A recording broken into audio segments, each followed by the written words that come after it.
Last ছুটির দিনে আমরা গিয়েছিলাম ঢাকার খুব কাছে মুন্সিগঞ্জে সিরাজদি খানের ইছাপুরে ঢালিস আম্বার নিবাস রিসোর্টে। যদি আমাদের মতো কেউ ছুটির দিনে যায় ঘন্টা খানিকের পথ পেরিয়েই পৌঁছে যাবে এই রিসোর্টেতে ঢুকে প্রথমে নজর কাড়লো এই ফোয়ারা।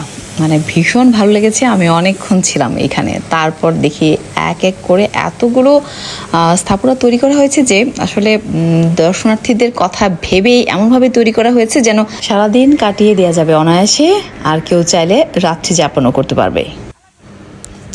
আর আমি এই জায়গাটার নাম দিয়েছি লোকাল সিঙ্গাপুর। আর এই রিসোর্টের অন্যতম বৈশিষ্ট্য হচ্ছে স্বচ্ছ পানির বিশাল সুইমিং পুল। এটা আসলেই বিশাল লেগেছে আমার কাছে। আছে কাঠের তৈরি পুল আর ফোয়ারা।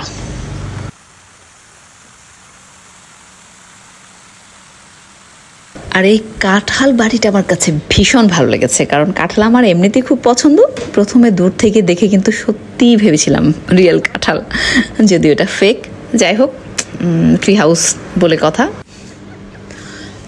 সত্যি বলতে কি, এই রিসোর্টে এত সুন্দর পরিপাটি আর শৈল্পিক ছোঁয়ায় সাজিয়ে তোলা হয়েছে যে যারা আমার মতো ঘুরতে ছবি তুলতে পছন্দ করে তাদের তো ভালো লাগবেই, আর যারা একান্তে থাকতেও চায় আশা করি তাদেরও ভালো লাগবে।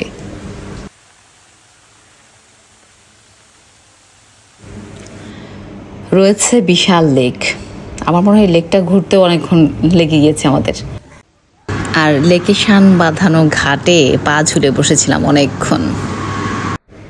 এখানে রয়েছে বিভিন্ন ক্যাটাগরিতে থাকার ব্যবস্থা, আর দাম আসলে নির্ভর করছে সময়ের উপর। তাদের বিভিন্ন সময় প্যাকেজ থাকে, আর কখন আপনি যেতে চান সেটা আসলে তাদের সাথে যোগাযোগ করে নেওয়াই ভালো। আর খাবারের কথা যদি বলি, যে ভেতর থেকে টুকটাক যদি কিছু লাগে এগুলো একটু দাম বেশি মনে হলো। আর যেহেতু আমরা একটা প্রোগ্রামে গিয়েছিলাম তো সেটা সেট মেনু ছিল খাবার, তবে সুস্বাদু।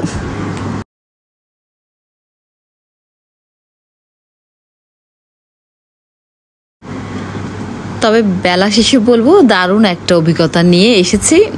আমার মনে হয় আবারও যাওয়া যেতে পারে।